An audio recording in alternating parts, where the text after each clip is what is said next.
گمان ہے واللہ عالم. میں نے کہا تھا ان باتوں میں اختلاف کی گنجائش ہے، یہ کوئی میں قرآن و حدیث کی روح سے نہیں کہہ رہا ہوں، لیکن جو میرا مشاہدہ ہے افغانستان کی تقسیم ہو جائے گی، پختون حصہ جو ہے پاکستان کے ساتھ ملے گا، اور یہ یہاں پر وادی سندھ جس کو اقبال نے کہا ہے کارواں زیں وادی دور و دراز آیت برو، اس یہاں پر خلافت علی منہاج النبوہ کا نظام قائم ہوگا اور یہاں سے فوجیں چلیں گی.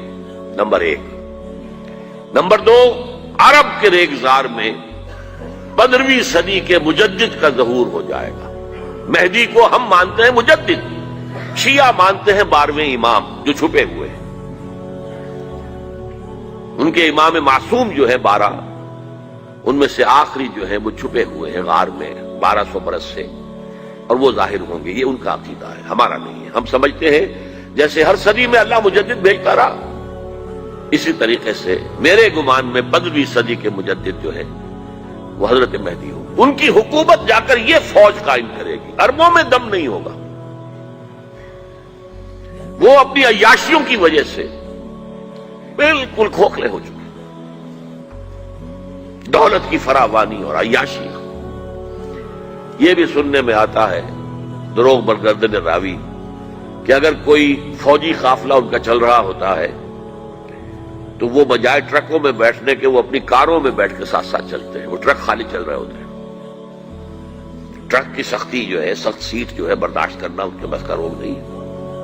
بہرحال یخرج الناس من المشرق یطیعون للمہدی یعنی سلطان، اس کی حکومت کو مستحکم کرے گا. پھر حضرت مہدی کی طرف سے شروع ہوگا معاملہ جہاد، اور یہ سارا جو ملک چھوٹ ہم مسلمانوں کے ہاتھ سے نکل گئے تھے یہ واپس لے گیا. اس میں ایک کوشچن ہے جو میرے ذہن میں بہت عرصے سے تھا، جس کا کہ جواب اب مجھے سوچا ہے. واللہ عالم، یہ ساری باتیں میں کہہ رہا ہوں میرے گمان ہے.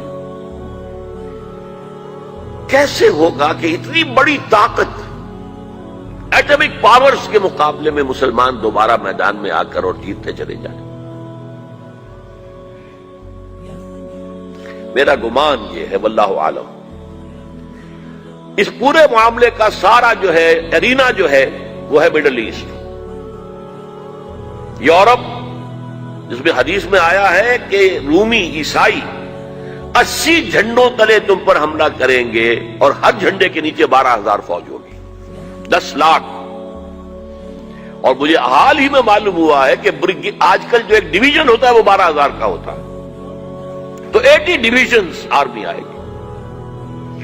لیکن معلوم ایسا ہوتا ہے کہ روس، چائنا، جاپان اور میرے خیال میں انڈیا بھی یہ نیوٹرل رہیں گے. نمٹ لو آپس میں. تم ابراہیمی قوموں کا جھگڑا ہے نا کہ فلسطین کس کا ہے، مسلمان کہتے ہیں ہمارا ہے، یہودی کہتے ہیں ہمارا، عیسائی کہتے ہیں ہمارا. تو نمٹ لو، سیٹل یور سکورز. لیکن کوئی ویپنز آف ماس ڈسٹرکشن استعمال نہ ہو. اگر وہ ہوئے تو پھر ہم میدان میں آ جائیں گے. میرا گمان یہ ہے کہ ویپنز آف ماس ڈسٹرکشن استعمال نہیں کر سکیں گی مغربی طاقتیں، اور پھر جنگ کے اندر مسلمانوں کے ساتھ جیتنا ان کے لیے ممکن نہیں ہے. جن کو موت عزیز ہے، منحصر مرنے پہ ہو جس کی امید نا امیدی اس کی دیکھا چاہیے، اور وہ مرنے کو تیار نہیں ہے. وہ تو 40,000 فٹ کی بلندی سے ڈیزی کٹر پھینک سکتے ہیں، نیچے نہیں آئیں گے. اور جب نیچے کچھ اتنے تھے تو جو حشر کیا تھا، تو جو بات کہی تھی رمزفیلڈ نے، ویری ٹینیشیس فائٹرز. یہ افغان والے جو ہیں یہ تو چمٹ جانے والے ہیں، یہ ایسے جنگجو ہیں، ان سے جان چھڑانی مشکل ہے، جن کے لیے موت سب سے بڑی کامیابی ہے. شہادت مطلوب و مقصود مومن نہ مال غنیمت نہ کشور کشائی. مسلمانوں کا مقابلہ کر سکیں گے. یہ ہے میرا گمان واللہ عالم. بہرحال پہلا مرحلہ کسی اجمی ملک میں جو میرے نزدیک پاکستان اور افغانستان پہ مشتمل ہوگا، خلافت کا نظام پہلے آئے گا، پھر یہاں سے فوجیں چلیں گی، حضرت مہدی کی حکومت قائم ہوگی. پھر وہ حضرت مہدی جو ہے وہ جہاد کریں گے، قتال کریں گے، اور اس قتال کے آخری مرحلے پر حضرت عیسیٰ علیہ السلام بھی نازل ہو جائیں گے، اور غالباً ان کے ذریعے سے پھر جتنا الیکٹرانک ان کا حساب کتاب ہے وہ ختم ہو جائے گا۔ حضور نے فرمایا ان کی آنکھوں میں ایسی تاثیر ہوگی جہاں تک نگاہ جائے گی یہودی پگھل جائیں گے،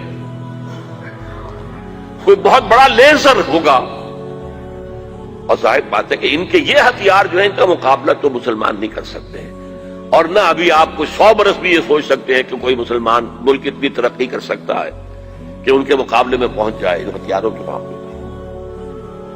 تو یہ اصل میں جو شخص سراپا معجزہ تھا، حضرت عیسیٰ جو ہے سراپا معجزہ، پیدائش معجزہ، آسمان پر اٹھایا جانا معجزہ، خلق حیات، بنایا مٹی کا پرندہ پھونک ماری اڑنے لگا، احیاء موتا، مردہ کو کہا اٹھو قم باذن اللہ، اٹھ گیا چلنے لگا، مادرزاد اندھے کے آنکھ پر ہاتھ پھیری اور اس کو آنکھیں اللہ نے دے دی، کوڑھی کے جسم پر ہاتھ پھیرا اور کوڑ صاف۔